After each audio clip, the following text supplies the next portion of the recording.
All right. Mr. Hauser, it's back to us.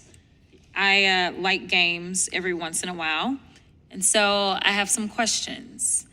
The questions are going to be, is it political theater or progress? You ready?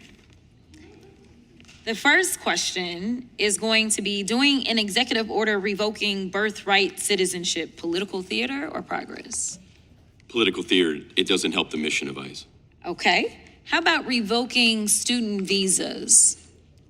It takes up the time of ICE officers and is political theater, and it takes away from the national security and public safety mission. How about bashing car windows of people with no criminal record? That's driven from quotas of arrests being driven by the White House. And that is politicization of ICE immigration enforcement, so it's political theater. How about deporting people who are even citizens? That's not even deportation, but you know what I'm saying. It's political theater, and I believe that this White House is getting the outcome, the reaction that they want and they desire. How about arresting political opponents? That would be political theater.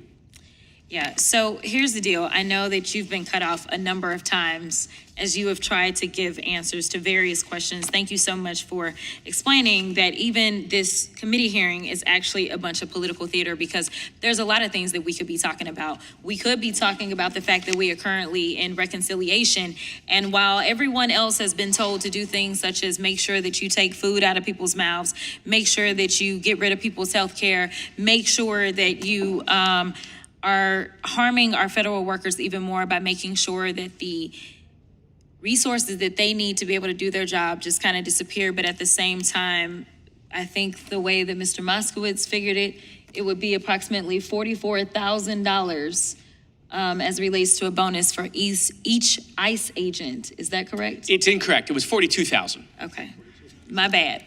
But the reality is that we do have real problems. And I don't know how we're going to get to real solutions if we continue to just make everything about politics. As it was properly outlined by the gentleman from Florida, that was a Republican bill. And I'll be perfectly honest with you, I wasn't really a big fan of the bill myself on my side. So I know that there was a lot of conservative stuff in that bill that was going to be harmful. And with that, I am going to yield back to the gentleman from Florida.